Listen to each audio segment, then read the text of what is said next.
अखिलेश यादव ने press conference के दौरान जो बयान दिया था वो विरोधियों के लिए सियासी हथियार बन गया। क्यों खर्चा करना बार बार दियों का, मोमबत्ती का और ये दिमाग लगाना?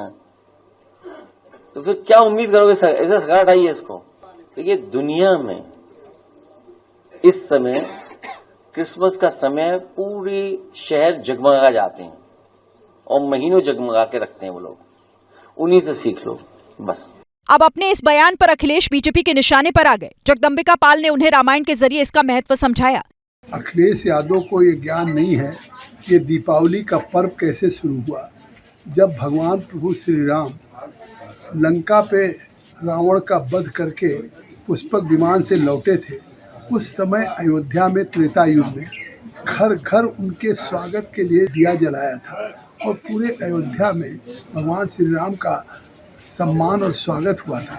उधर बीजेपी के कई नेता अखिलेश यादव से पूछ रहे हैं कि अगर दीपोत्सव अयोध्या में नहीं होगा तो फिर कहां होगा? जो दुनिया का सबसे प्राचीन धर्म है, उस धर्म के बारे में कि वो सीखे जाके रामोत्सव अयोध्या में नहीं होगा, कहाँ होगा? समाजवादी पार्टी का ये बयान सनातन के बारे में और रामोत्सव के बारे में, ये निश्चित रूप में जो हिंदू संस्कृति है उसका भी अपमान है। अखिलेश यादव पहले भी इस तरह के कुछ बयान दे चुके हैं जिस पर बीजेपी बुरी तरह भड़की थी और एक बार फिर वही हो रहा है। अखिलेश यादव ने प्रेस कॉन्फ्रेंस के दौरान जो बयान दिया था वो विरोधियों के लिए सियासी हथियार बन गया।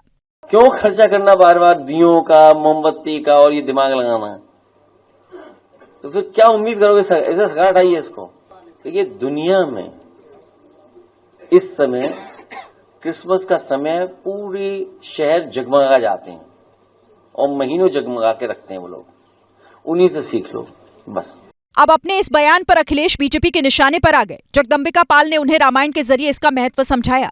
अखिलेश यादव को ये ज्ञान नहीं है कि दीपावली का पर्व कैसे शुरू हुआ। जब भगवान प्रभु श्री राम लंका पे रावण का वध करके पुष्पक विमान से लौटे थे, उस समय अयोध्या में त्रेता युग में घर घर उनके स्वागत के लिए दिया जलाया था और पूरे अयोध्या में भगवान श्री राम का सम्मान और स्वागत हुआ था। उधर बीजेपी के कई नेता अखिलेश यादव से पूछ रहे हैं कि अगर दीपोत्सव अयोध्या में नहीं होगा तो फिर कहां होगा? जो दुनिया का सबसे प्राचीन धर्म है, उस धर्म के बारे में कि वो सीखे जाके रामोत्सव अयोध्या में नहीं होगा, कहाँ होगा? समाजवादी पार्टी का ये बयान सनातन के बारे में और रामोत्सव के बारे में, ये निश्चित रूप में जो हिंदू संस्कृति है उसका भी अपमान है। अखिलेश यादव पहले भी इस तरह के कुछ बयान दे चुके हैं जिस पर बीजेपी बुरी तरह भड़की थी और एक बार फिर वही हो रहा है। अखिलेश यादव ने प्रेस कॉन्फ्रेंस के दौरान जो बयान दिया था वो विरोधियों के लिए सियासी हथियार बन गया। क्यों खर्चा करना बार बार दियों का, मोमबत्ती का और ये दिमाग लगाना? तो फिर क्या उम्मीद करोगे? ऐसा सगाट आई है इसको। देखिए, दुनिया में इस समय क्रिसमस का समय पूरी शहर जगमगा जाते हैं और महीनों जगमगा के रखते हैं वो लोग। उन्हीं से सीख लो बस। अब अपने इस बयान पर अखिलेश बीजेपी के निशाने पर आ गए। जगदम्बिका पाल ने उन्हें रामायण के जरिए इसका महत्व समझाया। अखिलेश यादव को ये ज्ञान नहीं है कि दीपावली का पर्व कैसे शुरू हुआ।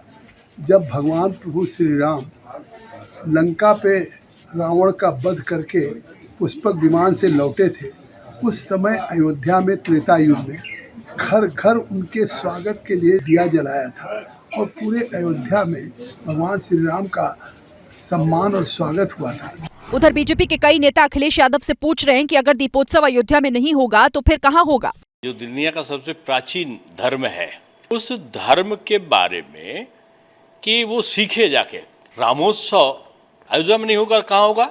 समाजवादी पार्टी का ये बयान सनातन के बारे में और रामोत्सव के बारे में, ये निश्चित रूप में जो हिंदू संस्कृति है उसका भी अपमान है। अखिलेश यादव पहले भी इस तरह के कुछ बयान दे चुके हैं जिस पर बीजेपी बुरी तरह भड़की थी और एक बार फिर वही हो रहा है। अखिलेश यादव ने प्रेस कॉन्फ्रेंस के दौरान जो बयान दिया था वो विरोधियों के लिए सियासी हथियार बन गया। क्यों खर्चा करना बार बार दियों का, मोमबत्ती का और ये दिमाग लगाना? तो फिर क्या उम्मीद करोगे? ऐसा सगाट आई है इसको। देखिए, दुनिया में इस समय क्रिसमस का समय पूरी शहर जगमगा जाते हैं और महीनों जगमगा के रखते हैं वो लोग। उन्हीं से सीख लो बस। अब अपने इस बयान पर अखिलेश बीजेपी के निशाने पर आ गए। जगदम्बिका पाल ने उन्हें रामायण के जरिए इसका महत्व समझाया। अखिलेश यादव को ये ज्ञान नहीं है कि ये दीपावली का पर्व कैसे शुरू हुआ। जब भगवान प्रभु श्री राम लंका पे रावण का वध करके पुष्पक विमान से लौटे थे, उस समय अयोध्या में त्रेता युग में घर घर उनके स्वागत के लिए दिया जलाया था और पूरे अयोध्या में भगवान श्री राम का सम्मान और स्वागत हुआ था।